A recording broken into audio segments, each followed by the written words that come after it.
కాల సమయమందు దేవుని యొక్క పరిశుద్ధ ఆరాధన దినమందు మీ అందరితో కూడా ఈ యొక్క పరిశుద్ధమైన అపరూపమైన ఆశీర్వాదకరమైన సమయమును సహవాసమును పంచుకొనుటకు భేదాభిప్రాయములు లేక దేవుని యొక్క వాక్యమును దేవుని యొక్క వాక్కులను మీ హృదయ గోచరమును తెలియజేయుటకు దేవుడిచ్చిన ఈ శ్రేష్టమైన సమయమును బట్టి కృపోన్నతుడైన తండ్రికి నిండు వందన హృదయపూర్వక మరణాత.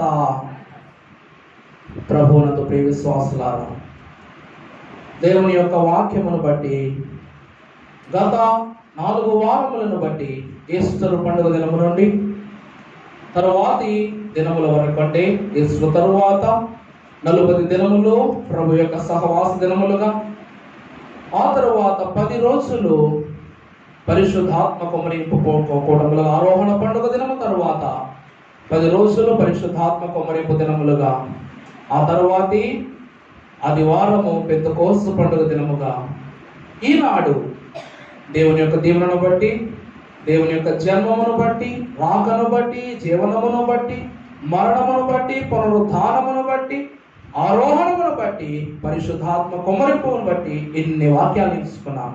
ఇవన్నీ వాక్యాలు నేర్చుకున్నాం సరే, అన్నిటికంటే పెద్ద ప్రశ్నే మనకు ఉండిపోయింది. దైవజనులు ఎప్పుడో ఒక వాక్యం చెప్తూ ఉంటారంటే, ఎప్పుడు వాక్యములు ఒక మాట చెప్తుంటారంట. 100 వాక్యాలు విన్నవానికి 1000 ప్రశ్నలు ఉంటాయి అన్న. ఏం చెప్పండి? 100 వాక్యాలు విన్న ప్రతి విశ్వాసికి 1000 ప్రశ్నలు తలెత్తుతాయి అంట మనసులో. నిజమే, దైవజనులైన మాట నిజమే.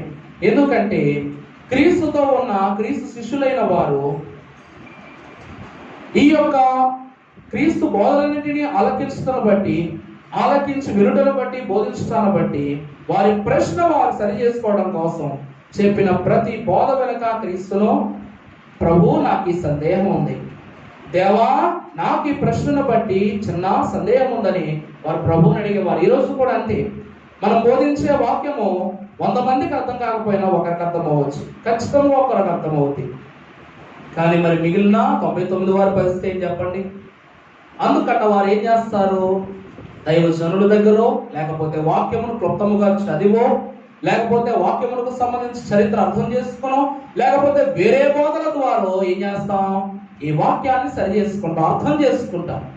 ప్రియులారా, దైవజనులైన వారు ఈనాడు అంటూ ఉన్నారు, క్రీస్తు ప్రభు బ్రతకటము, పునరుద్ధానుడు అవ్వటము అది మనకు తెలిసిన విషయమే. ఎలా పునరుద్ధానుడయ్యాడయ్యా అంటే ప్రభు యొక్క విశ్వాసమును బట్టి తాను చెప్పాడు కనుక మరణము నుండి లేచాడన్నా. అలాగే ఆరోహణం అవుతానన్నాడు, అయి చూపించాడు, ఆ సందేహము సరైపోయింది. తరువాత మీ పైన పరిశుద్ధాత్మ కుమ్మరింపు ఉంటుందన్నాడు. 10 రోజుల్లో పెంతెకోస్తు పండుగ దినమందు ఆ యొక్క అద్భుతము జరిగింది. కానీ ప్రభు వెళుతూ ఒక మాట చెప్పి వాళ్ళకు ప్రశ్నించి వెళ్ళిపోయాడట. నేను మరలా తిరిగి వస్తానని చెప్పేసి ప్రభు ఎక్కడికి వెళ్ళిపోయారు? పరలోకం వెళ్ళిపోయారు. కానీ నేను ఎప్పుడు వస్తానని చెప్పారా? నేను పలానా రోజు, పలానా తేదీ, పలానా సమయము, పలానా కాలంలో వస్తానని ప్రభు ఎవరికి చెప్పలా. ప్రియులారా, దేవుని యొక్క మహాకృపను బట్టి ఆనాడు పాత నిబంధన జనాంగమునకు కలిగిన గొప్ప ప్రశ్న తండ్రి అయిన దేవుడు ఇచ్చాడు. అయితే కాలము పరిపూర్ణమైనప్పుడు దేవుడు తన కుమారుని పంపనున్నాడు. అక్కడ కూడా ప్రశ్నే, కాలము ఎప్పుడయ్యా పరిపూర్ణమవుద్ది? కాలము పరిపూర్ణం అంటే ఏంటి? ఒక రోజు పరిపూర్ణం అవ్వాలంటే సూర్యుడు ఉదయించాలి, అస్తమించాలి. ఒక సంవత్సరము పరిపూర్ణముగా కావాలంటే 365 రాత్రులు, 365 పగళ్ళు ముగియాలి. ఈలాగున కాలక్రమం ఉంటుంది. కానీ క్రీస్తు ప్రభు ఈ లోకమునకు వచ్చటకు కారణము పరిపూర్ణమయ్యేది ఇప్పుడు. ఇది పాత నిబంధన జనుల యొక్క ప్రశ్న. ఈనాడు క్రొత్త నిబంధన జనాంగమే కాక వధువు సంఘమైన వారికి ఉన్న ప్రశ్న ఒకటి, ఇదిగో నేను మరలా మీ కొరకు ఈ లోకమునకు 2వ మారు వస్తాను. ఇప్పుడు వారి నిరీక్షణ అట్టిదే, మన నిరీక్షణ అట్టిదే. ప్రియులారా, కానీ ఎప్పటికీ ఉన్నటువంటి స్థితిని మీకు తెలియజేయాలని ఆశపడుతూ ఉన్నాను. అప్పుడైతే దేవాదేవుడు కాలము పరిపూర్ణమని చెప్పేసి అన్నాడు. కానీ దేవకుమారుడు యేసుక్రీస్తు ప్రభు ఆరోహణం అవుతూ ఉండగా అడిగినటువంటి ప్రశ్న, గురుతులేంటి? ఏమని అడిగారు చెప్పండి? గురుతులేంటి? నువ్వు వస్తానన్నావు, సంతోషం. పునరుద్ధానుడై లేస్తానని మాకు చెప్పావు, పలానా రోజు లేస్తానన్నావు, పునరుద్ధానుడు అయ్యావు, నమ్మాం. ఈ రోజున ఆరోహణం అన్నావు, నమ్మాం. పలానా రోజు పరిశుద్ధాత్మ కుమ్మరింపన్నావు, నమ్మాం. మళ్ళా ఆరోహణమైన నీవు అవరోహణముగా ఈ లోకమునకు దిగి వస్తానన్నావు, ఇట్లా నమ్మేది. గురుతేంటి అని అడిగాడంట పేతురు. ప్రియులారా, సందేహమునకు గల సలహాలను తెలియజేయవాడు పేతురే అన్నారు దైవజనులు. ఈ సందేహాన్ని అడిగినది మనకు సలహాగా మార్చి ఈ సందేశాన్ని అందించినది కూడా పేతురు మహాభక్తుడే. ప్రియ విశ్వాసులారా, ఆ ప్రియుడైతే వస్తాడండి, అతన్ని గుర్తించటం ఎలా? గుర్తించిన అతన్ని మన దగ్గర అతని యొక్క వర్ణను తెలియచేయటం ఎలా? అతడు నా ప్రియుడే, అతడు నా వరుడే అని వధువుకు అర్థం కావాలి. మరి గుర్తులేని చెప్పండి. ఇప్పుడు ఒక పెళ్లి జరుగుతూ ఉంది, అందరూ సూట్లు వేసుకుంటాం. పెళ్లి కొడుకు సూట్లో అందంగా కనబడాలంటే ప్రత్యేకత ఉండాలి. తన అలంకరణలోనో, మేకప్లోనో, వేసే వస్త్రాల్లోనో, పెట్టుకునే ఆభరణాల్లోనూ ప్రత్యేకత ఉండాలి.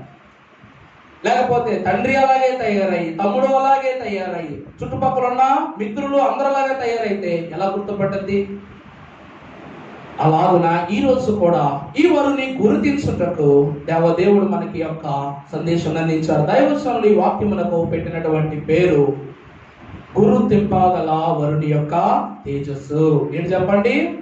గురుతింపని యొక్క వరుని గురుతులను తెలుసుకునేటువంటి తేజస్సు. ప్రియ విశ్వాసులారా, ఇంతకాలమును బట్టి ఎన్నో వాక్యములు ధ్యానించుకున్నాం, బాగానే నేర్చుకున్నాం. కానీ గత మాసం మనకు దైవజనులు లేని వారు పెట్టిన పేరేంటి చెప్పండి? ఆరోహణ పండుగ. ఆ ముందు ఇవన్నీ ఏంటి? క్రీస్తుతో సహవాసం చేస్తాం. పరిశుద్ధాత్మ కుమ్మరింపు దినముల్లో మనము నేర్చుకున్న ఒకే ఒక్క గొప్ప మాట, మనలో పరిశుద్ధాత్మ చేరాలంటే మనలో ఉన్న పాపము పోవాలి. అంటే దాన్ని ఏమంటాం? దిద్దుబాటు దినములు అంటాం. గత మాసమును దిద్దుబాటు మాసంగా అంటాం. ఇది ఆరోహణమైన యేసుక్రీస్తు ప్రభు తర్వాత, పెంతెకోస్తు పండుగ తర్వాత ఇది రక్షణ భాగ్యము చేత నింపబడిన సమయము. అందుకే దీన్ని సిద్ధపాటు మాసాలు అంటాం. ఏమంటారు చెప్పండి? సిద్ధపాటు మాసాలు. గత దినములన్నింటినీ దిద్దుబాటు మాసాలుగా, ఈ దినములను సిద్ధపాటు మాసములుగా దైవజనులు లేని వారు విభజించి చెప్పారు.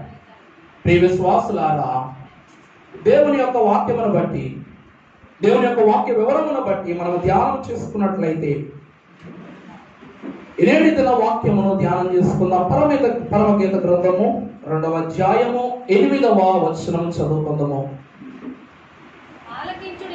ఆలకించుడి, నా ప్రియుని స్వరము వినబడుచున్నది. ఇదిగో అతడు వచ్చుచున్నాడు.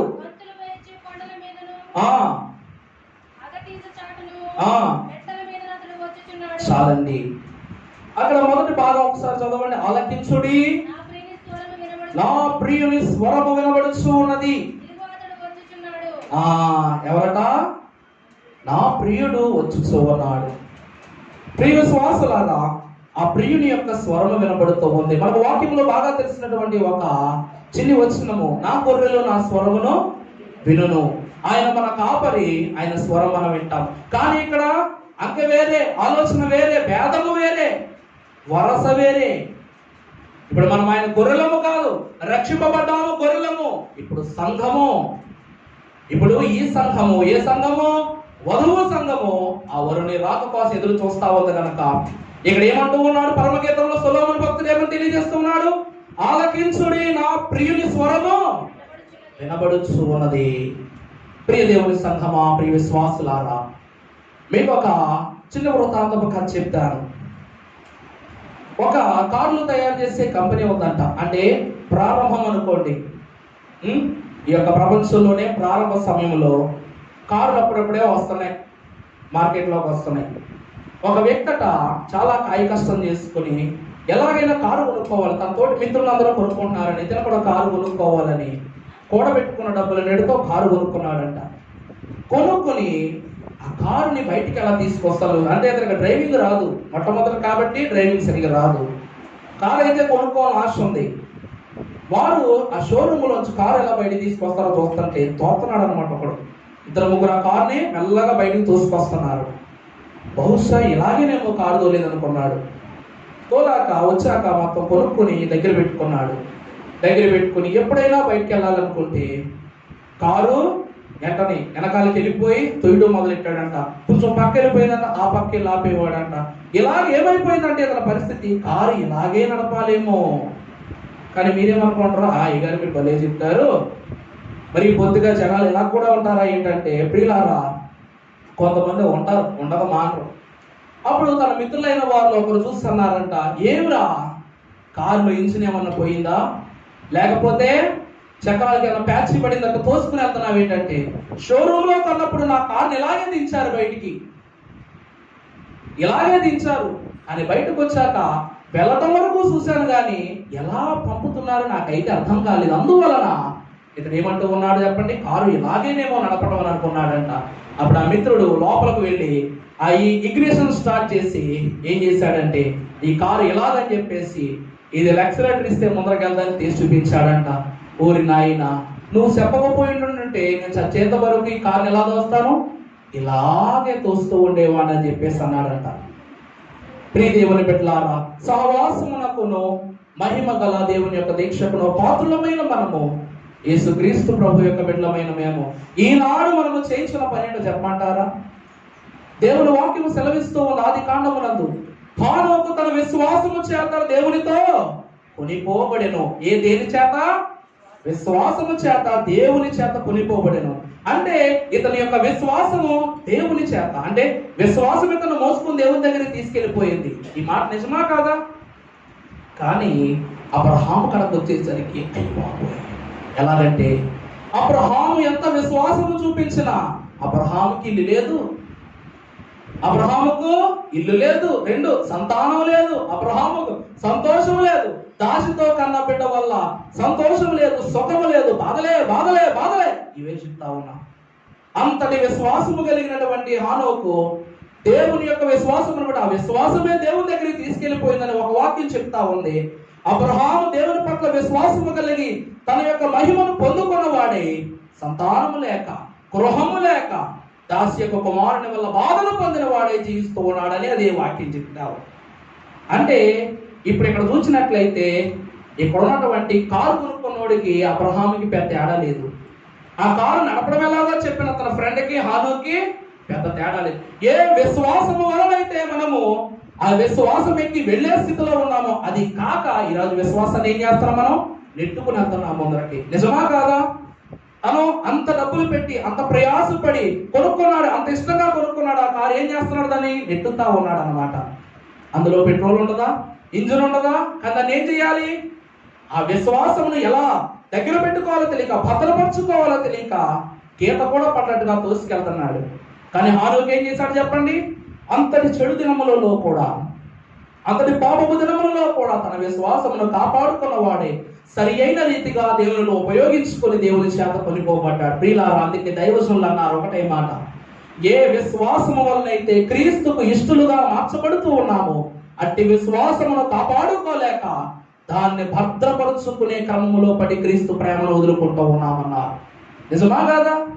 ఈనాడంతే దేవుని ప్రేమ, దేవుని దీవెన నా మీద ఎక్కడి నుంచి పోతదో అన్న భయాన్ని బట్టి దేవుని యొక్క సన్నిధి సరిగా చేయం. గత వారం నేను ప్రార్థన సరిగా చేస్తానో లేదన్న దిగులు పెట్టుకోరు కొంతమంది, ఈసారి ప్రార్థన చేయరు.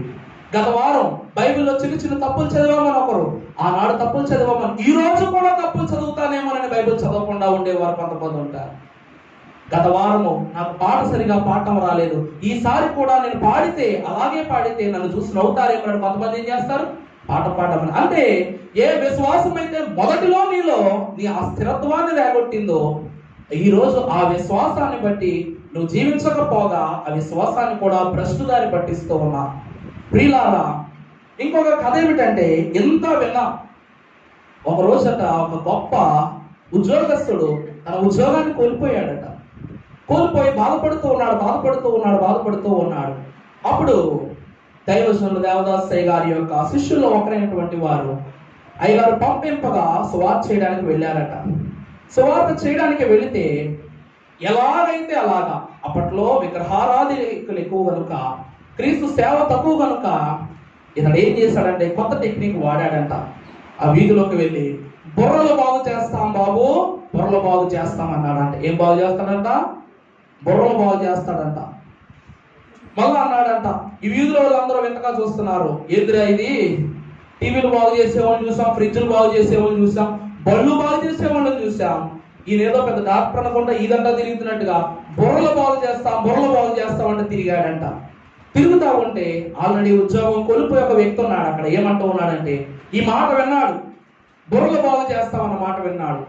అసలే తనంతా ఉద్యోగం పోయింది, ఇంట్లో సుఖం లేదు, సంతోషం లేదు. ఈ మాట వినగానే త్వరగా వీధిలోకి పరిగెట్టుకుని వెళ్ళి వెంటనే బాబు ఇట్రా, ఏమన్నావు అన్నాడు. ఒకటే బుర్రలు బాగు చేస్తాం అన్నాడు. వెంటనే ఇతని ఇంట్లోకి తీసుకుని వెళ్ళాడంట. తీసుకుని వెళ్ళి బుర్రలు బాగు చేస్తామన్నావు కదా, నాకు ఈరోజు ఎట్లా ఉందో, శోధనగా ఉంది, నాకు బాగు చేయి అన్నాడంట. వెంటనే ఒక ప్రార్థన చేసి వెంటనే ఒక పాట పాడాడంట. మీకు అందరికీ బాగా తెలిసిన పాట. 42వ కీర్తన, తెలుగు క్రైస్తవ కీర్తన పుస్తకం 5వ చరణము. ఇంటిలోని పోరు ఇంకి పోవునుగాక, వాదాలు భేదాలు వాడిపోవునుగాక, కలహాలు నీటాను కలిసి పోవునుగాక, యుద్ధాలు క్రమముగా ఉడిగిపోవునుగాక, అన్ని పాపాలలో అంతరించునుగాక, సర్వ దేశములందు శాంతి కలుగునుగాక, నాగాని కథప్రతి అరుని కప్పునుగాక, దేవుని మృక్కోట తేజారిల్లునుగాక, ఆయన బోధాలే అలుమోకోనుగాక, ప్రజలందరికి దైవ భక్తి పెరుగునుగాక, మంచి జీవిని కనికరించుచుందురుగాక, పాడి పంటలు ప్రతి వాణి కుందునుగాక, వెలుగోని యోగాన్ని కలుగా చేసిన తండ్రి మన యందరి వలన ఘనత నొందునుగాక, మన యందరి వలన ఘనత నొందునుగా. మిత్రులారా రమ్ము, మైత్రితో పారమార్థికమైన మాటలు వాచింటూ నన్నాగో నేను, మిత్రులారా రమ్ము.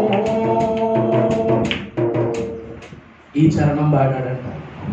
ఇంటిలోని పోరు ఇంకిపోవును గాక, వాదాలు పేదలు వాడిపోవున. ప్రియులారా, ఈ చరణము పాడి ఆ యొక్క గృహములో దేవుని యొక్క మహిమ నింపాడట. ఆనాడు ఒక్క విశ్వాసి నమ్మాడు. ఆయన ఎప్పుడు వచ్చినా అతని లోపలికి పిలిపించి ఆయన చేత వార్త జరిగించుకొని దేవుని యొక్క దీవెనను బట్టి అతనిని క్రమపరిచి, అతని జీవితమును క్రమపరిచి చక్కపరిచి దేవదేవుడు యొక్క వాక్యము ద్వారా, యొక్క పాట ద్వారా మహింపరిచాడట.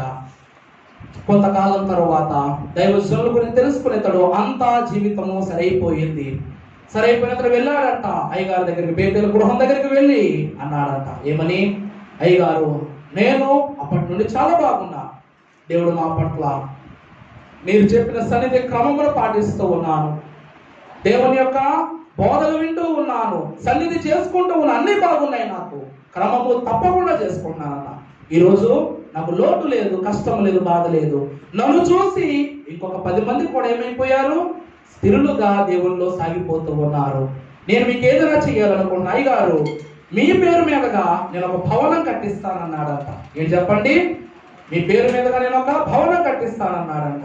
అప్పుడు దైవజనులు అన్నారు ఒకటే మాట, నువ్వు సన్నిధి చేస్తానంటూ ఉన్నావు, వాక్యం వింటానంటూ ఉన్నావు, వాక్యం చదువుతానంటూ ఉన్నావు. ఎంత చదివిన నీకు అబ్రహాము వంటి కరునికి, భూమిలో సౌమ్యవంతునికి, సౌఖ్యవంతునికి, సంపద పనునికి ఈ లోకములో గృహము లేదన్న విషయం నువ్వు గుర్తించలేకపోయావా అన్నారంట. ప్రియ విశ్వాసులారా, ఈరోజు మీరు ఒక మాట చెప్పండి, మనం ఎవరి సంతానము? గట్టిగా చెప్పండి. అబ్రహాము సంతానమై ఉన్నాం. ఈ అబ్రహాము సంతానమైన మనము, దేవుడు అంటూ లోకములో మనుషులు అంటూ ఉన్న అబ్రహాముకి ఇల్లు లేదంటూ ఉన్న వాక్యము. కానీ ఎంతమంది సంతానానికి ఎన్ని ఇల్లు ఉన్నాయండి? ప్రతి ఒక్కరు ఒక ఇల్లు కడుతున్నారు. భూమి మీద ఎన్ని నివాసాలు ఉన్నాయో అన్ని నివాసాలు అబ్రహామియే. అందుకే భూమంతటి యొక్క ధన దీవెనను దేవాది దేవుడు ప్యాకేజీగా ఇచ్చేస్తాడు అబ్రహాముకు. అందుకే అబ్రహాము నడిచిన భూమంతటిని పర్యటన చేసేసిన వాడు అబ్రహాము. తన అడుగు పెట్టిన ప్రతి చోట తన గృహమే. ఈనాడు దైవ సన్నిధిలోనూ దేవుని యొక్క గృహమును తన యొక్క గృహమును ఏర్పాటు చేసుకునే స్థితి అబ్రహాము సంతానము సంపాదించుకుంది. అటువంటి అబ్రహాముకి ఏమి లేదంట, గృహము లేదంట. తండ్రికి గృహము లేదు, కానీ యావత్ సంతానానికి ఏముంది? మేడలు, మిద్దెలు, గొప్ప గొప్ప సంపదలు, భూమి మీద ఉన్నతమైన స్థితి అన్నీ ఉన్నాయి. ప్రియ అప్పుడు దైవజనులు అన్నారంట, ఇది కట్టించుట వలన ఇక్కడ నుండి ఒక ఇటుకనైనా నేను తీసుకుని వెళ్ళగలనా అన్నారంట. అయితే మీరు ఏం చేయమంటారంటే పత్రిక సేవ చేయమన్నారంట. ప్రియ విశ్వాసులారా, వార్తా పరిచర్య యందు దైవజనులైన వారి లోకములో అభిషిక్తులకు, విశ్వాసులకు, సంఘ బిడ్డలకు బైబిల్ మిషన్ వారికి ఇచ్చిన ఘన సేవ పత్రిక సేవ. ఈ పత్రిక సేవట దేవుని అందరికీ కొత్తగా పరిచయం చేస్తూ ఉంది. పత్రిక అంటే ఏంటంటే నూతన పరిచయము అని అర్థము. ఏంటి చెప్పండి? పత్రిక అనగా పరిచయమునకు ముహూర్తు. దేవుని యొక్క ప్రతి విషయమును క్రొత్తగా పరిచయం చేయాలన్నారు దైవజనులు. అందుకే ప్రియులారా, బైబిల్ మిషన్ వారు ప్రతి బోధ క్రొత్తగానే పరిచయం చేస్తూ ఉంది. క్రొత్త విషయములు. మీకు ఒక విషయం చెప్పమంటారా? సెలవరాజయ్య గారు ఆయన జీవిత కాలంలో ఆయన బైబిల్ పట్టుకుని సందేశం ఇచ్చిన రోజు నుండి ఆయన చివరి శ్వాస వదిలేంత వరకు చెప్పిన బోధ మళ్ళీ చెప్పలేదు. చెప్పిన వాక్యం అయితే మళ్ళీ చెప్పారు, కానీ ఆ వాక్యమునకు సంబంధించిన బోధ ఖచ్చితంగా సిమిలర్ గా ఉండదట. ప్రియులారా, ఈనాడు మన జీవితం ఎలాగో తయారైపోయిందంటే కలుగుతున్న బాధలను బట్టి, శ్రమలను బట్టి, ఏ విశ్వాసము చేతైతే మనము దేవుని ప్రేమకు దగ్గర కావలసి ఉందో ఆ విశ్వాసమునే కాపాడుకునే స్థితిలో ఉండి దేవునికి ఏమైపోతున్నాం? దూరం అయిపోతున్నాం. విశ్వాసాన్ని కాపాడుకుంటున్నాం, సరి చేయడం మర్చిపోతున్నాం. ఎలాగ చెప్పండి? ఏ కారులో ఎక్కి అయితే దర్జాగా వెళ్ళాలో ఆ కారునే తోసుకునే పరిస్థితి వచ్చింది. అది డబ్బు పెట్టి కొనుక్కున్నదే, ఇది డబ్బు పెట్టి కొనుక్కున్నదే, కానీ తేడా ఎక్కడుంది? శ్రమపడి కొనుక్కోవటం కాదు, కొనుక్కున్నావు, కష్టపడ్డావు, మరలా తోసుకుని కష్టపడటమే. అందులో ఎక్కి తిరిగేది ఎప్పుడు? అందుకే దైవ ఒక గొప్ప భక్తుడు అన్నాడు, ఏమన్నా తెలుసా? The blessing became a burden for the holy blessing of the people అన్నాడు. అంటే ఏ దీవెన అయితే మనకు ధన్యులుగా మారుస్తూ ఉందో ఆ దీవెనే భారం అయిపోయింది.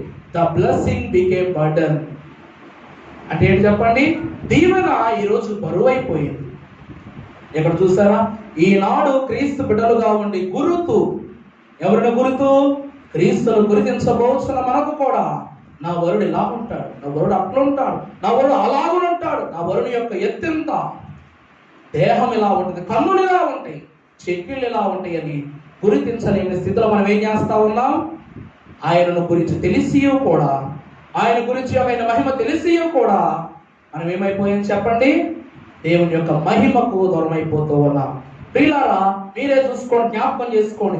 ఈ విషయమును ఈనాడు మనము ధ్యానించుకున్న పరిస్థితి ఎందుకు వచ్చింది అంటే, ప్రియులారా, క్రీస్తు పునరుద్ధానుడై లేచాడు అనే ఆనందం కన్నా అతడు నిజంగా క్రీస్తేనా అనే ప్రశ్న ఎక్కువ కనబడుతుంది వాక్యంలో మనకు. ఇదిగో నేను మీ కొరకు లేచొచ్చానని ప్రభు ఆనందంతో చెప్పగానే నువ్వు పోతాని అంటారు ఒకరు, నువ్వు నా క్రీస్తు యొక్క మారు వేషం ధరించుకుని వచ్చావంటున్నారు ఒకరు. అప్పుడు ప్రభు ఏం చేశాడు చెప్పండి? తన యొక్క గురుతును చూపించుటకు తోమాను పిలిచి, తోమా, ఇవిగో నా గాయాలు, ఇవిగో నా ప్రక్కలో దిగినటువంటి బల్లెపు పోటు, నా కాలి గాయాలు, ఇదిగో నా యొక్క శరీరం అని దేవుడు నిర్ధారణ చేసుకున్న గురుతు చూపించాక ఎవరు నమ్మారు చెప్పండి? శిష్యులంతా నమ్మారు. ప్రియులారా, అలాగునని పేతురు ఈ సందేహమును కలిగిన వాడై ప్రభువుని అడిగాడట, మరలా నువ్వు వరుడుగా వస్తావు, పునరుద్ధానుడై నీ రూపముతో నీవు మాకు దర్శనం ఇచ్చినా చూసి గుర్తించలేని మేము మరలా నీ సమయం రాకడలో రాబోతూ ఉంది, రెండవ రాకడలో నువ్వు రాబోతూ ఉన్నావు, ఆ సమయంలో మేము నిన్ను గుర్తించుట ఎలా అని చెప్పాడు. ప్రియులారా, ఇప్పుడు మనం చూసినట్లయితే ఆ వరుడు ఎలా ఉండబోతూ ఉన్నాడు? పరమగీతం 5వ అధ్యాయము 10వ వచనములో మనం ఒక ఘనమైన వాక్యమును చూస్తూ ఉన్నాం. నా ప్రియుడు ధవళవర్ణుడు, రత్నవర్ణుడు, 10,000 మంది పురుషులలో అతనిని గుర్తింపవచ్చును.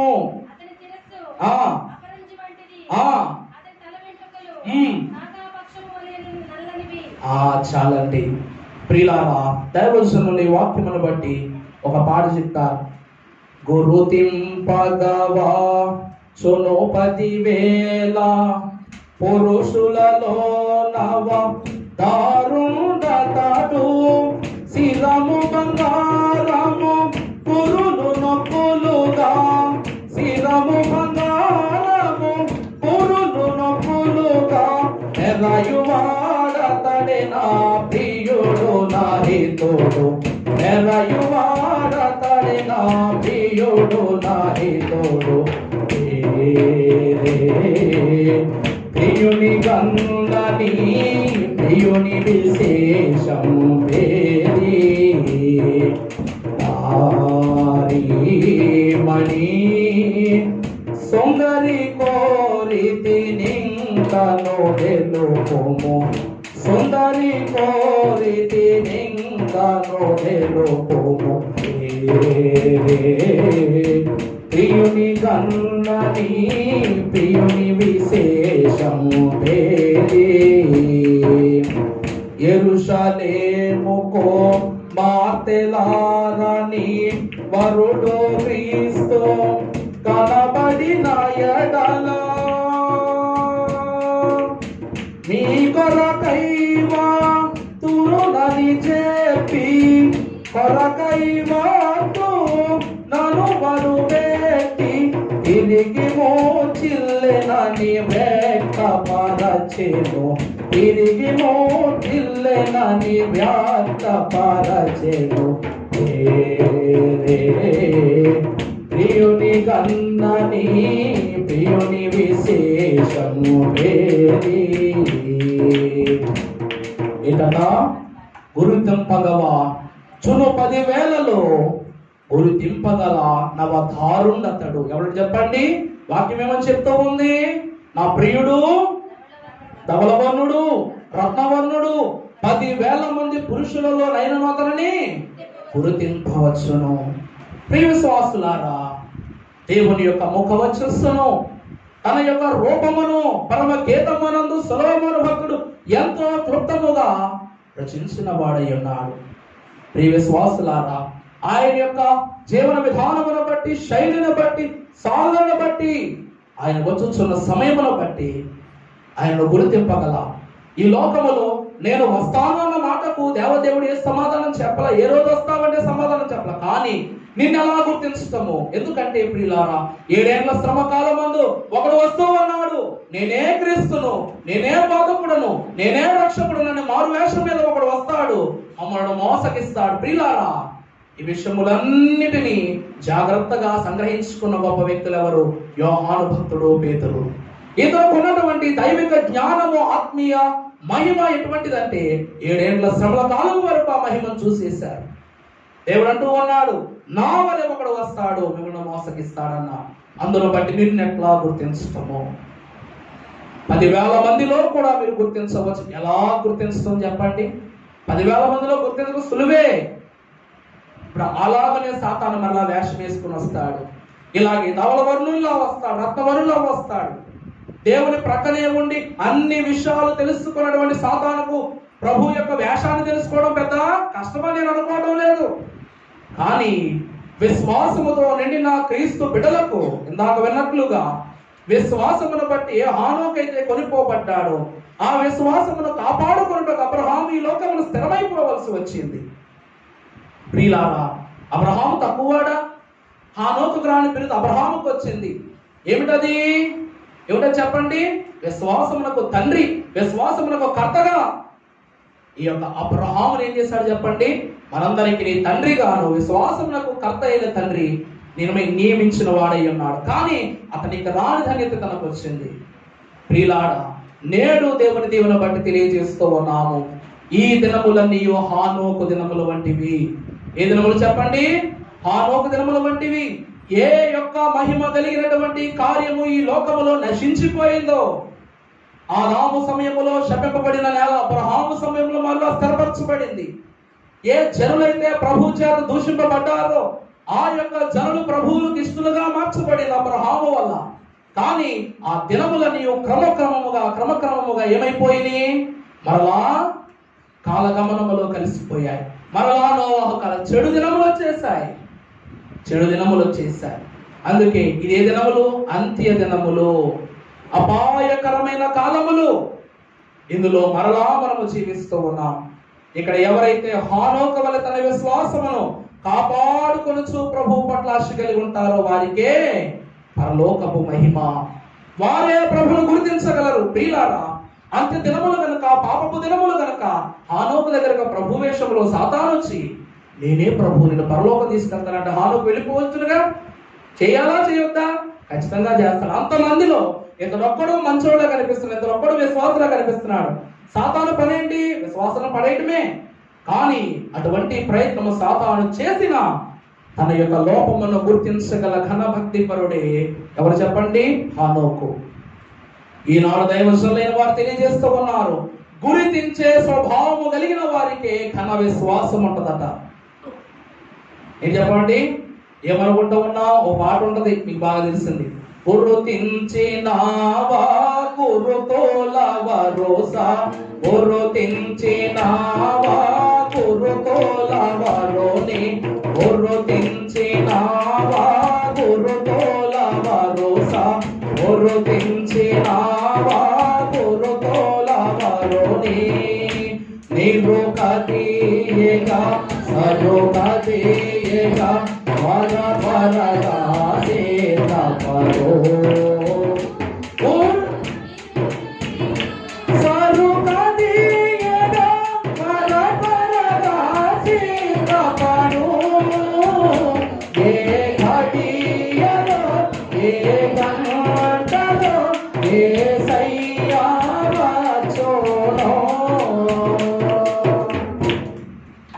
ఏంటి చెప్పండి? గుర్తించినావా గురుతుల వరుస, గుర్తించినావా గురుతుల వరుని, నిరుకదియేగా సరుకదియేగా త్వర త్వరగా సిద్ధపడు. ఇది హానోకు యొక్క సిద్ధపాటును గురించి తెలియజేస్తున్న మాట. అలాగే నాడు వధువు సంఘము వైవాహికపు మహిమను గురించి, వరుని యొక్క రాకను గురించి, వధువు సిద్ధపాటును గురించి తెలియజేస్తున్న మాట. సంఘమా, ప్రియ సంఘమా, అంతటి కన్నుల్లో శరీరముతో కొనిపోబడిన వాడు ఒక్క హానోకని మీకు తెలియజేస్తూ ఉన్నాను. ఈనాడు క్రీస్తు రాకగా ఉండగా, క్రీస్తు ప్రభు రాగా ఈ దేహంతోనే వెళ్ళిపోతాం. తెలుసా తెలీదా మీకు? ఈ దేహం ఆత్మీయ దేహముగా మహిమ దేహముగా మార్చబడింది. మరణము కాకుండానే ప్రభు మన యొక్క సమయము రాగా మన దేహములన్నీ మహిమ దేహంగా మార్చబడతాయి. అప్పుడు శరీరం ఉన్నా ఒకటే, లేకపోయినాడు, మృతి పొందినా ఒకటి, పొందకపోయినాడు. ఎలా ఉన్నామో అలాగే ప్రభు చేపట్టుకుని వెళ్ళిపోతాం.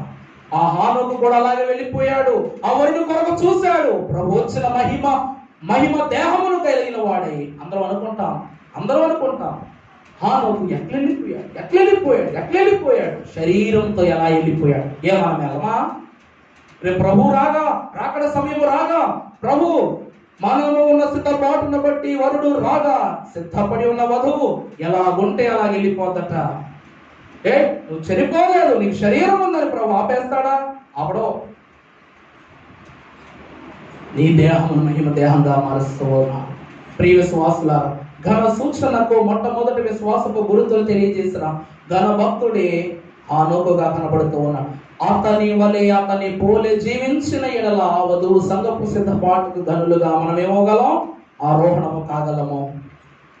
ప్రియ విశ్వాసులారా, అప్పుడు ఒక్కడే ఆరోహణము జరిగినటువంటి ఆ యొక్క హానోకును మనకు ఎగ్జాంపుల్ గా దేవుడు చూపించాడు. ఆనాడు ఈ పాపపు దినములు సమమే, ఆనాడు పాపపు దినములు సమమే. అటువంటి వారిలో ఒక్కడుగా కనబడ్డాడు. వరుడిగా వచ్చాడు, పట్టుకుని వెళ్ళిపోయాడు. ఈ రోజు మరలా వస్తూ ఉన్నాడు రెండవ మారు. ఆత్మీయ దేహమా, శరీర దేహమా కాదు. నీ జీవితము దేవుని పట్ల క్రమముగా ఉందా లేదా? సమయము రాగా నీవు ప్రభువుకి ఇష్టడుగా జీవిస్తూ ఉన్నావు లేదా? ఆ సమయములో ఆలోకిష్టుడుగా ఉన్నాడు కాబట్టి హ్యాండ్ టు హ్యాండ్ వెళ్ళిపోయారు ఇద్దరు పట్టుకుని. ఈ రోజు కూడా మరలా సమయం రాబోతూ ఉంది. ఆయన చేయి పట్టుకునే రోజు రాబోతూ ఉంది. సమయం అలాగే ఉంది, కాలం అలాగే ఉంది, పాపం అలాగే ఉంది. పరిశుద్ధాత్మ దేవుడు మనతో ఉన్నాడు కనుక పాపము పని పాపముదే, మనం పరిశుద్ధులుగా జీవించడం మన పని. ప్రియులారా, అలాగే మనము వధువు సంఘము వరుని కొరకు అనే పాటలో చూస్తాం. ఏంటది?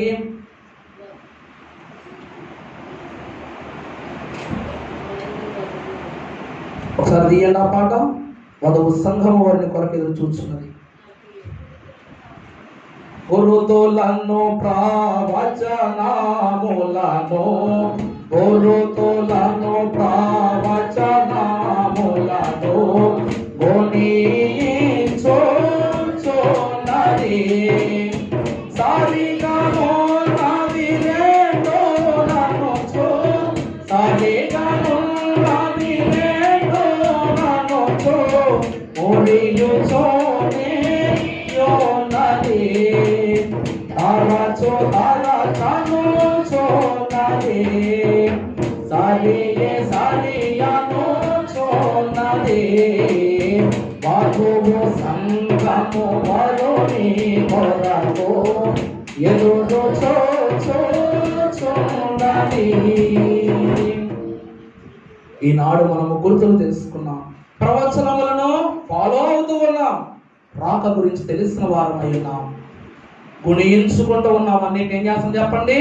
గుణించుకుంటున్నాం అన్నిటినీ, గురుతులను, ప్రవచనము, లేఖనములను, క్రీస్తు రాకను, ఆరోహణములు అన్నిటినీ జాగ్రత్తగా దగ్గర పెట్టుకుంటున్నాం. క్రీస్తుని బట్టి జీవిస్తూ ఉన్నాం. సమయము రాగా వీటన్నిటిని బట్టి వారిని గుర్తిస్తాము.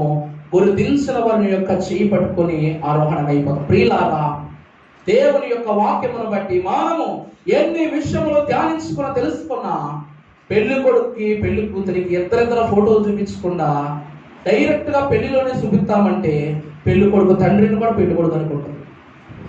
నిజమా కదా? అమ్మా ఇదిగో ఈయన నీ కాబోయే భర్తలో ఫోటో చూపిస్తే మా ఆయన తన, లేకపోతే ఈ మెట్లంటే స్కెచ్ చేసుకుంటుంటది అనమాట. మా ఆయన ముసలో లెక్క ఉంటాడా, బాయిల్ హెడ్ ఉండిద్దా, లేకపోతే ఎట్లుంటాడు, సన్నగా ఉంటాడా, లావుగా ఉంటాడా, పొట్టిగా ఉంటాడా, పొడుగుంటాడా, నీకు ఇదంతా కాదు కానీ అసలు మనిషిలాగే ఉండడా, ఇట్లాంటి విచిత్రమైనటువంటి ఆలోచనలు కలుగుతాయి. అదొక ఫోటో చూపిస్తే అతనుకు ఆ ఫోటోకు సూట్ వేసుకుంటుంది, ఆ ఫోటోకు కాస్త మేకప్ కొట్టుకుంటుంది. ఇలాగన కొన్ని కొన్ని రకాలు యాడ్ చేస్తూ ఉంటుంది అన్నమాట. లేకపోతే సేమ్ ఇదే డౌట్ వరుడు కూడా అంతే. అమ్మాయి ఫోటో చూపించకపోతే నాకు కావి వాయి నల్లగుంటుందా చల్లగుంటుందా, పట్టుకుంటుందా పడుకుంటుందా, మా నాన్న అడిగి చూద్దాం, ఇలా ఉంటుంది. ఏమన్నా అంతేనా? ప్రియ విశ్వాసులారా, దేవుని యొక్క ప్రియ సంగమా, వరుని యొక్క గురుతు, అమ్మ నీ కాబోయే భర్త చందమామలా ఉంటాడంటే అంత తెల్లగా ఉంటాడేమనుకుంటారు. ఇలాగ కొన్ని గురుతులను వాక్యం మనకు తెలియజేస్తూ ఉంది. ఆయన ఎలా ఉంటాడని చెప్పింది పరమగీతము, ఆయన ధవలవర్ణుడు, రత్నవర్ణుడు, 10,000 మందిలోనైనా అతను ఏం చేయవచ్చు, గుర్తించవచ్చు. ప్రియ విశ్వాసులారా, ఇంకొక వాక్యాన్ని మీకు చూపిద్దామని ఆశపడుతూ ఉన్నాను. తన పక్కనే ఉండి తనతోనే తిరిగి తన వరుని యొక్క తన ప్రేమను గుర్తించినటువంటి ఒక స్త్రీ ఉంది మన వాక్యంలో. యోహాను సువార్త 20వ అధ్యాయం 14వ వచనం చూడండి. ఆమె ఈ మాట చెప్పి వెనుక త్రట్టు తిరిగి ఏం చెప్పండి, యేసు అని గుర్తుపట్టలేదు. తర్వాత ఏం చేసింది? యేసు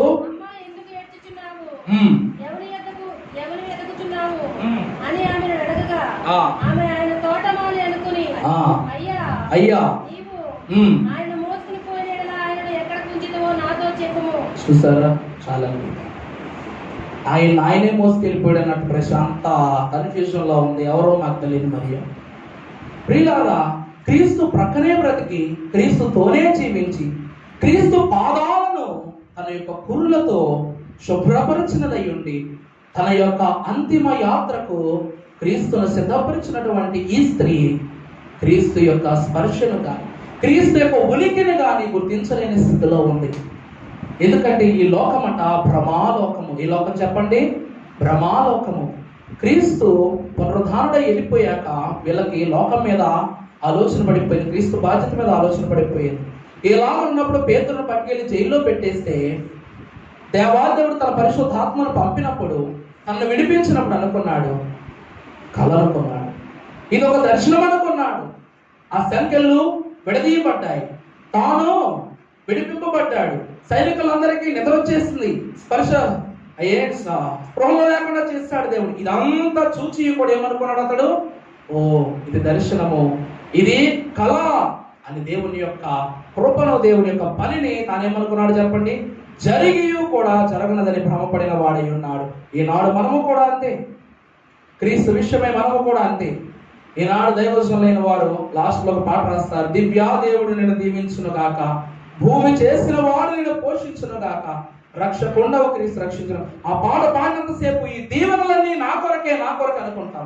చిన్న కష్టం వచ్చిందనుకో, దేవుడు నన్ను దీవించడు, దేవుడు నన్ను రక్షించడు, దేవుడు నాకు స్వస్థత ఇవ్వడు, దేవుడు నాకు ఏమీ ఇవ్వడు, నేనే అందిస్తాను దేవుడికి.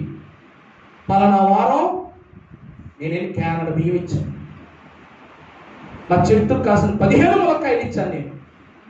ఇంకోటి ఏంటి, పండక్కి నేను రైస్ బ్యాగ్ ఇచ్చాను అని.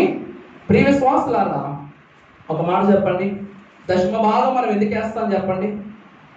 మనం కష్టపడి సంపాదించిన జీతమనా? లేకపోతే దైవజనులు చెప్పారు, పెద్దవారు చెప్పారు ఖచ్చితంగా దశమ భాగం వేస్తే మనం సంపాదించుకున్న సొమ్ముకు విలువ ఉంటుందనా? ప్రియ విశ్వాసులను జ్ఞాపకం ఉంచుకోండి. అది కూడా దశమ భాగం అయితే ఎందుకు దశమ మారుతుంది, ఎలా మారుతుంది చెప్పండి? దేవదేవుడు ఇంకొక పాటలో మనకు రాశాడు ఏమని, ఆనందకరమైనది మన బ్రతుకెంతో ఆశ్చర్యకరమైనది, మన బ్రతుకెంతో ఉపయోగకరమైనది, జ్ఞాని నేత్రములకు ఆనుగాని తర మానవుల నేత్రాల కాలకెట్లుండునో,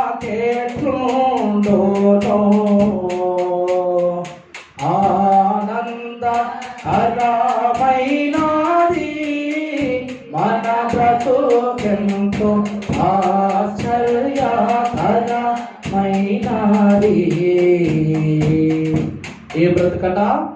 ఆనందకరమైన బ్రతుకు, ఆశ్చర్యకరమైన బ్రతుకు, ఉపయోగకరమైన బ్రతుకు, ఇన్ని అద్భుతమైన రీతులుగా ఉన్న బ్రతుకు. మిగిలిన చరణాల్లో కూడా రంగునిచ్చే పక్షులు, వాటి యొక్క సామాజిక సేవాపనులు అలాగునని అన్ని నీ కొరకు చేసిన నీ తండ్రి ఏం చెప్పండి, నీ దగ్గర నుంచి ఏం ఆశిస్తూ ఉన్నాడు? ప్రియులారా, నువ్వు ఇచ్చే ఈ ములక్కాయలు దశంభాగం కింద ఇచ్చినంత మాత్రాన దేవుడు పట్టుకెళ్ళి ములక్కాయ సాంబార్ పెట్టుకుంటాడా? పెట్టుకోడు కదా. మనం ఇచ్చే రైస్ బ్యాగ్ ఇస్తాం వలన దేవుడు పట్టుకెళ్ళి ఈ రోజు నాకు బాస్మతి బియ్యం వచ్చింది, పిఎల్ బియ్యం వచ్చింది, నా యొక్క విశ్వాసం ఇచ్చాడు కనుక ఈ రోజు మా ఇంట్లో భోజనం ఇదే అని అనుకుంటాడా? నేను ఇచ్చిన నేనే వండుకోవాలా? అలాగే దేవుడికి ఏమో నేను ఇస్తే నేను ఇస్తే తీసుకుంటాడా? తీసుకోండి. ప్రియులారా, ఇదేమిటి? ఎందుకు ఇవ్వాలి? దశభాగం అయితే దశ తిరుగుతుంది, కరెక్టే. ఎందుకు తిరుగుద్ది? దేని వలన తిరుగుద్ది? ప్రియ విశ్వాసులారా, దశమ అంటే ప్రథమ. ఆనాడు దేవదేవుడు తనకు అర్పణగా ఇమ్మని హేబేలును గాని కయ్యూని గాని ప్రవరగల వాక్యములు ఎక్కడ? ఇదిగో నీకు ఇదిగో గొర్రెలు ఇచ్చాను హేబేలు, ఇదిగో పంట పండించుకోమని నీకు స్వేచ్ఛపరచడానికి భూమి ఇచ్చాను కయ్యూను. పండిన పంటలో ప్రథమ ఫలం నాకు ఇమ్మని దేవుడు అడిగాడు వాక్యములో? అడగల, కృతజ్ఞతగా ఇచ్చారు. ఎందుకు ఇచ్చారు చెప్పండి? కృతజ్ఞతగా ఇచ్చారు అన్నాడు. ప్రియులారా, ఆనాడు ఇచ్చిన అర్పణలో దేవదేవుడు అంట మంచి చెడులను చూశాడు. మొట్టమొదటిసారి ఏం చూసాడు చెప్పండి? మంచి చెడులను చూశాడు. హేబేలు స్వచ్ఛ రక్తముతో పుట్టినటువంటి మొదటి సంతానముగా ఆ యొక్క మందలో పుట్టిన గొర్రె పిల్లను పట్టుకొచ్చి ప్రభువుకి ఇవ్వగానే స్వచ్ఛమైన కల్మషము లేని చిన్న రక్తముతో స్వచ్ఛమైన శరీరముతో ఉన్నటువంటి ఆ అర్పణను దేవుడు తన ప్రేమకు ముంగుర్తుగా తీసుకున్నాడు, తన పట్ల కలిగిన విధేయతకు ముంగుర్తుగా తీసుకున్నాడు. కానీ కయ్యూని యొక్క అర్పణ ఎలా ఉందంటే ఇదంతా దేవుడే ఇచ్చాడు. ఏది ఇస్తే ఏంటి? మరి తినాలి కదా. దేవుడు తినడో చేయడు.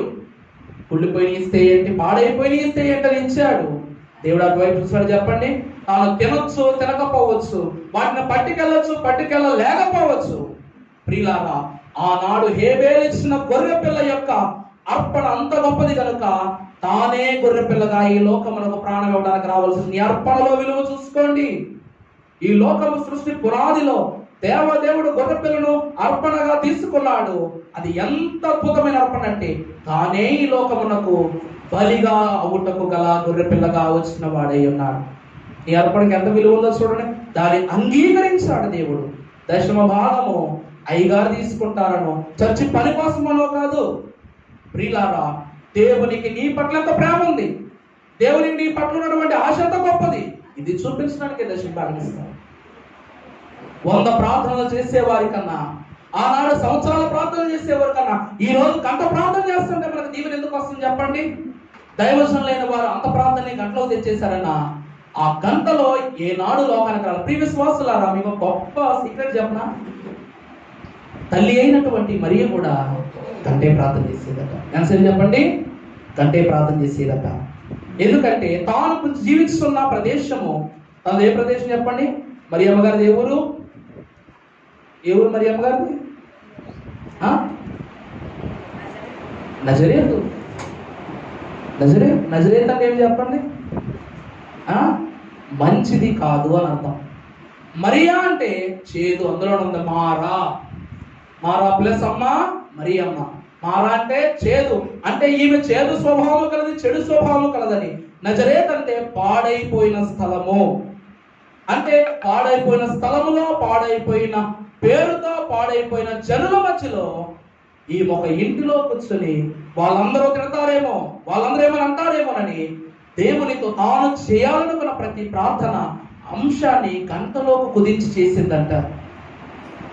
అంతమందిలో హానుకు గొప్పలా కనిపించినట్టు క్రీస్తు ఈ లోకానికి రావడం కోసం మరియమ్మకు మంచి దానిలా కనిపించింది, గొప్పదానిలా కనిపించింది. ఆ గంట సన్నిధి ఆనాడు తల్లి గర్భమున రూపుపోసుకుంది, ఈ లోకానికి వచ్చింది. దైవశరునికి గంట సన్నిధి మహిమతో నిండిన బైబిల్ మిషన్ ఇచ్చింది. ఈ రోజు మనకు కూడా అలవాటు చేసింది. ఒక మాట అనుకుందామా? ఈ వారం నేను ఇక్కడ లేను, ఎంతమంది గంట సన్నిధి చేశారో చెప్పండి. అయ్యగారు 6 రోజులు గంట సన్నిధి జరిగింది, మేము వచ్చాము. అలాగే ఈ యొక్క శుక్రవారం సమయంలో కూడా ప్రార్థనలు ఎంతమంది చేస్తారు చెప్పండి? 3 ప్రార్థనలు. సంతోషం. చేయలేని వారు ఎంతమంది ఉన్నారు చేతులకు? ప్రార్థనకు వచ్చి చేయలేని వాళ్ళు, రాలేని వారి గురించి అడగటం లేదు, వచ్చి కూడా ప్రార్థన చేయని వారి చేతులెత్తండి. జాగ్రత్త పెట్టుకోండి, నేను నాకు చెప్పట్లా, ఆయన చెప్తున్నారు. ఆయన దగ్గర అబద్ధం ఆడామంటే డిష్ అయిపోద్ది. ఇంకా ఎండ కంటే వేడి, అంతకంటే భయంకరం. సన్నిధులు అబద్ధములు ఆడకూడదు, అబద్ధం అనే తలపు కూడా రాకూడదు. ప్రియులారా, జ్ఞాపకం చేస్తూ ఉన్నాను, దేవుని యొక్క వాత్సల్యతను బట్టి ప్రతి ఒక్కరూ జ్ఞానం జీవిస్తూ ఉన్నాము, గొప్ప విషయమే. కానీ ప్రియ విశ్వాసులారా, ఏమి మనము సాధించున్నది? క్రీస్తు వాక్యం తెలియజేస్తూ ఉన్నది, క్రీస్తు వాక్యం తెలియజేస్తూ ఉన్నది. నీ వరుడిని ఎదురుగా ఉన్నా గుర్తించలేనటువంటి కన్నులు. ఏమన్నాడు చెప్పండి యోహాను భక్తుడు? లెక్కలేని మార్లు పడిపోతిని, దిక్కులేని వాడనే నైతిని. లెక్కలేని మార్లు పడిపోతిని, దిక్కులేని వాడనే నైతిని. చక్కా చేసి నా నేత్రాలు తెరచి గ్రక్కున నిన్ను చూడనిమ్ము. చక్కా చేసి నా నేత్రాలు తెరచి గ్రక్కున నిన్ను చూడనిమ్ము. ప్రభు యేసు నా రక్షక, నొసగు కన్నులు నాకు నిరతమునే నిన్ను చూడా. ప్రభు యేసు నా రక్షక, వసగు కన్నులు నాకు నిరతము, నేను నిన్ను చూడా. వీరందరూ జ్ఞాన దృష్టి, నేత్ర దృష్టి కోల్పోయిన వారై ఉన్నారు కనుక యోహాను భక్తుడు ఒకడే పరమగీతము రాయు సమయంలో అడిగాడట, వసగు నాకు కన్నులు నిన్ను చూడ, నీ మహిమను చూడ, నీ కార్యములు చూడ, నీ అద్భుతములు చూడాలి. ప్రియ విశ్వాసులారా, ఈనాడు వధువు సంఘముగా సిద్ధపడుతూ ఉన్నాము. మన వరుని కాదనుకుని వరుని ప్రకరణ వారిని మన వరుడు అనుకుంటే తప్పైపోద్ది, క్రమము తప్పైపోద్ది, దీవెన తప్పైపోద్ది, ఆశీర్వాదములు కోల్పోతాం. ఎన్ని మహిమలు పోతాయో! ఎలా ఉంటదంటే స్పీడ్గా పరిగెత్తుకుంటూ వెళ్ళిపోయి ఫినిష్ లైన్ దగ్గరికి లాగిపోయినట్టుంటుంది మన పరిస్థితి. ఇలా ఒక అడిగేస్తే రెప్పలు టచ్ చేసి గెలుస్తామనగానే అక్కడికి వెళ్ళి ఇది దాటితేనే గెలుస్తామనే ప్రశ్నలో ఉంటాం మనం. ప్రియులారా, జ్ఞాపకం చేసుకోండి, ఎన్నాళ్ళని విశ్వాస పైనము సహనముతో నిండినటువంటి నీ పయనము, దేవుని పట్ల కలిగిన ఆసక్తి, ఇవన్నీ జరుగుతూ ఉన్నవి.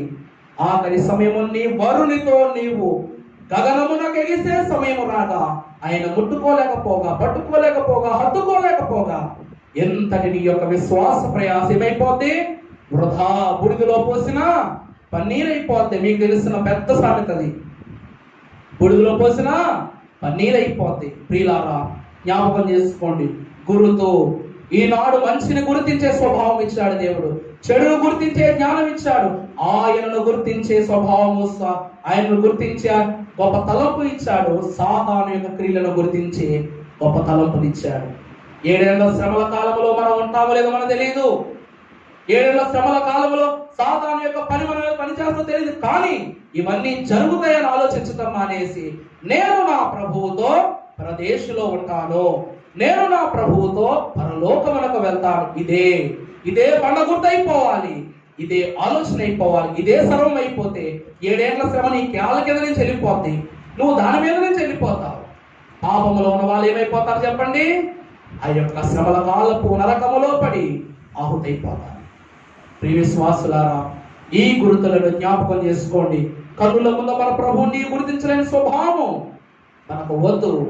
అట్టి భాగ్యము దేవదేవునితో చిరకాలము జీవించి ఆయన గుర్తించగలిగే కన్నులను, అటు గుర్తించే జ్ఞానమును, ఆ ధవల వర్ణుని, రత్నవర్ణుని, 10,000 అతి సుందరులను శ్రేష్ఠమైన ప్రభు మనకు అనుగ్రహింపజేసి దీవించి ఆయనే మహిమ పొందును గాక. ఆమేన్. పరిశుద్ధురాలికి అనేక స్తోత్రములు. తండ్రి, కొద్ది మాటల మీద దీవించు, కృప చూపించు నాయన. తండ్రి, మీరన్నట్లు ఆశీర్వదించుట నా శక్తి ఇష్టము, ఆశీసు పొందుట నీ శక్తి ఇష్టము. సర్వమునకు నిర్మాణకుడైన నీవు ఆశీర్వదించు నీ చిత్తము నాయన. నీవిచ్చిన ప్రతి ఆశీస్సును మేము పొందుకొని బదిలపరుచుకొని నీలో సాగులాగున, నీలో జీవించులాగున, నీలో క్రమపరచులాగున మా బుర్రలన్నిటినీ నీవే బాగు చేసిన ఆయన. మా ఇంటిలోని పోరును, వాదాలను, భేదాలను, యుద్ధాలను సమస్తమును మీరే తండ్రి తొలగించి వేసి దీవించి మహిమ పొందుమని మా ప్రాణప్రియుడెవరు నిత్య రక్షకుడును సహవాస్యకు యేసు పరిశుద్ధ నామమున వేడుకొనుచు ప్రార్థిస్తూ ఉన్న మా ప్రియ పరలోకపు తండ్రి. ఆమేన్. మరణాత.